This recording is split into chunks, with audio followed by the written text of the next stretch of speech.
everyone, welcome to Career Talks with Avodha. In നമ്മുടെ കൂടെയുള്ളത് ഷാനിയാണ്. Hi Shani. Hello. Okay, Shani ഒന്ന് ഇൻട്രൊഡ്യൂസ് ചെയ്യാമോ? എന്റെ പേര് ഷാനി. എന്റെ വീട് കോട്ടയത്താണ്. ഞങ്ങളിപ്പോ അവോധയിൽ ഞാനിപ്പം ഹോസ്പിറ്റൽ മാനേജ്മെന്റ് കോഴ്സ് എടുത്ത് എനിക്കിപ്പം എവർഷൈൻ ഹോസ്പിറ്റൽ എടപ്പള്ളിയിൽ ഞാനിപ്പോ ഇന്റേൺഷിപ്പിന് കയറിയിരിക്കുക. 1 month ആയി. എവിടെയാണ്? എടപ്പള്ളിയിലാണോ ഉള്ളത്? എടപ്പള്ളിയിലാണ് താമസിക്കുന്നത്. Okay okay. ഷാനി, ഹോസ്പിറ്റൽ മാനേജ്മെന്റിന് മുന്നേ എന്തായിരുന്നു ഡിഗ്രി ആയിരുന്നോ? ബികോം ഡിഗ്രി ആയിരുന്നു. BCom corporation.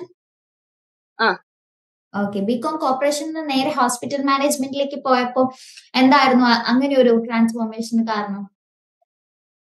എന്റെ മാരേജ് കഴിഞ്ഞായിരുന്നു. ഇപ്പം മാരേജ് കഴിഞ്ഞപ്പോഴേക്ക് നമുക്ക് തുടർന്ന് ഡിഗ്രിക്ക് PG എടുക്കാനൊന്നും നമുക്ക് പറ്റിയില്ല. അപ്പൊ പെട്ടെന്ന് ജോലി സാധ്യത നോക്കിയപ്പോഴേക്ക് ഹോസ്പിറ്റൽ മാനേജ്മെന്റ് ഒരു കോഴ്സ് വന്നു. അപ്പൊ ഞാൻ ഒത്തിരി റെഫർ ചെയ്തപ്പോഴേക്ക് അവിടെ എല്ലാം ഭയങ്കര ഫീസ് ആയിരുന്നു. അപ്പം എന്റെ ഒരു ഫ്രണ്ട് ആണ് ഇങ്ങനെ അവോധ എനിക്ക് പറഞ്ഞു തന്നെ.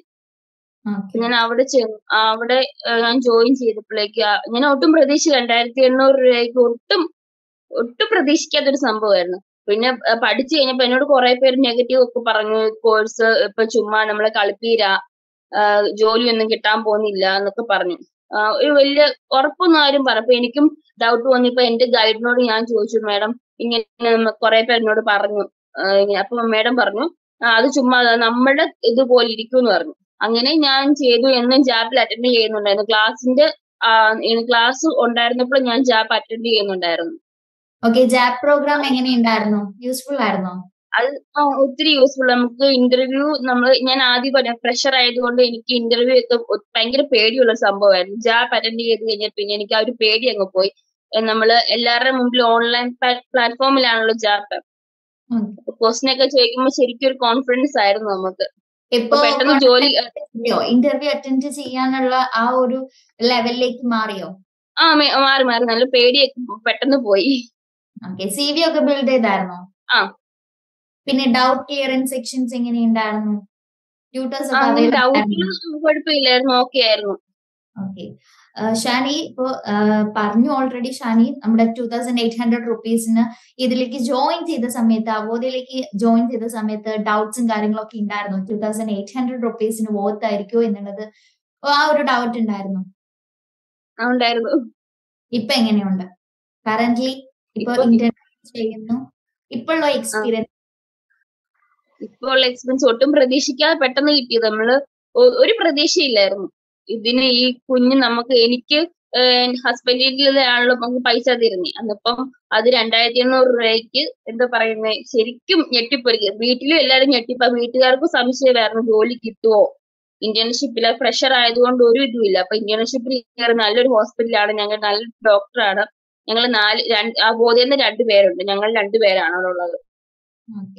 ഹോസ്പിറ്റൽ മാനേജ്മെന്റ് പഠിച്ചിട്ട് പലർക്കും വരുന്ന ഒരു ഡൗട്ടാണ്, ഹോസ്പിറ്റൽ മാനേജ്മെന്റ് മെഡിക്കൽ ബാക്ക്ഗ്രൗണ്ട്സ് ഉള്ളവർക്കായിരിക്കുമോ പറ്റുക, അങ്ങനെയുള്ള ഒരു ഡൗട്ട്. എനിക്ക് നല്ല ഡൗട്ട് ഉണ്ടായിരുന്നു. ഞാൻ +2 കൊമേഴ്സ് ആയതുകൊണ്ട് എനിക്ക് ഭയങ്കര പേടിയായിരുന്നു. സയൻസ് അല്ലാത്തവർക്ക് ഭയങ്കര പാടായിരിക്കും എന്നാ ഓർത്തെ. പക്ഷെ അങ്ങനെ ഒരു പേടി എനിക്കുണ്ടായില്ല. നമ്മൾ കോഴ്സ് കംപ്ലീറ്റ് ചെയ്ത് സർട്ടിഫിക്കറ്റ് കൈ കിട്ടിക്കഴിഞ്ഞപ്പോഴേക്കും മനസ്സിലായ കാര്യമാണ്.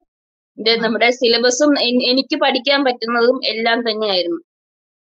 എനിക്ക് കുഞ്ഞുള്ളത് കൊണ്ട് എപ്പോഴും ഓൺലൈൻ പഠിക്കാൻ പറ്റത്തില്ല. പഠിക്കാനെല്ലാം പറ്റും, നമ്മുടെ സമയത്തെല്ലാം പഠിക്കാൻ പറ്റത്തുള്ളൂ. അതൊക്കെ എനിക്ക് ഡിപ്പാർട്ട്മെന്റ്സ് എങ്ങനെയുണ്ടായിരുന്നു? അവരുടെ ഒക്കെ ഒരു റെസ്പോൺസ് എങ്ങനെയുണ്ടായിരുന്നു? അവരെന്നെ വിളിച്ചായിരുന്നു. 14 ഡേയ്സിനൊക്കെ ഉള്ളിൽ എല്ലാം വിളിക്കുന്നു. ഒന്നാമത്തെ ഇന്റർവ്യൂവിന് എനിക്ക് പോകാൻ പറ്റിയില്ല. രണ്ടാമത്തെ ഇന്റർവ്യൂവിനാണ് എനിക്ക് കിട്ടിയത്. ഓക്കെ, എടപ്പള്ളി ഏത് ഹോസ്പിറ്റലിലാണ് ഇന്റേൺഷിപ്പ് ചെയ്യുന്നത്? Evershine hospital. ഇപ്പൊ എത്രയായി തുടങ്ങിയിട്ട് ഇന്റേൺഷിപ്പ്? ഇപ്പൊ 1 month ആയി. ഓക്കെ, എത്ര മന്ത് വരെയാണ് ഇന്റേൺഷിപ്പ് ഉള്ളത്? 3 months. ഓക്കെ, 3 months കഴിഞ്ഞു കഴിഞ്ഞാൽ വേറെ ഹോസ്പിറ്റലിലേക്ക് മാറുന്നുണ്ടോ? പ്ലേസ്മെന്റ് എന്നോട് പറഞ്ഞായിരുന്നു. പ്ലേസ്മെന്റിന്ന് ഒരു മാം എന്നെ വിളിച്ചായിരുന്നു. മാം പറഞ്ഞു ഓക്കെ, പോട്ടെ, അബ്രോഡിലേക്ക് പോകാൻ പറ്റട്ടെ. Thank you ma'am. ഓക്കെ, പിന്നെ അവോധ ആർക്കെങ്കിലും റെഫർ ചെയ്ത് കൊടുത്തോ? കൊടുത്തു. എന്റെ കുറെ ഫ്രണ്ട്സിന് വന്നിട്ടുണ്ട്. ഇന്നലെയും കൂടെ ഒരാളെ ജോയിൻ ചെയ്തിട്ടുണ്ട് അവിടെ, ദിവ്യ എന്ന് പറയുന്ന ഒരു ഫ്രണ്ട്. ഓക്കെ, ഏത് കോഴ്സിനായിരുന്നു? ഹോസ്പിറ്റൽ മാനേജ്മെന്റ് തന്നെയാണ്. എനിക്ക് ഞാൻ തന്നെ ഏറ്റവും വലിയൊരു ഉദാഹരണമായിട്ട് അവർക്ക് കൊടുക്കുക. എല്ലാരോടും ഞാൻ പറയുമ്പോൾ ചുമ്മാ 2500 എന്ന് പറയുമ്പോഴേക്കും അവർ ചുമ്മാ എന്നാ പറയുന്നത്. അപ്പം എനിക്ക് ജോലി കിട്ടിയപ്പോ എനിക്ക് തന്നെ ഞാൻ വലിയൊരു ഉദാഹരണമായപ്പം എനിക്ക് മനസ്സിലായി, അവർക്കെല്ലാം മനസ്സിലാവുന്നുണ്ട്. ഇന്റേൺഷിപ്പ് ചെയ്യുന്നിടത്തുള്ള എക്സ്പീരിയൻസ് എങ്ങനെയുണ്ട്? നല്ല സൂപ്പറാണ്. കുഴപ്പമില്ല, നമുക്ക് എല്ലാവരും ട്രെയിൻ ചെയ്ത് നമ്മൾ തരുന്നുണ്ട്. ഡോക്ടർ ആണെങ്കിൽ പാവം ഡോക്ടറാണ്, എല്ലാ മേഖലയോട്ടും നമ്മളെ റെഫർ ചെയ്യുന്നുണ്ട് പുള്ളി. ബെറ്റർ ജോബ്സ് വരട്ടെ, അബ്രോഡ് പോകാൻ പറ്റട്ടെ. All the best for your future. Thank you so much for joining career talks with Avodha. Thank you ma'am. Thank U.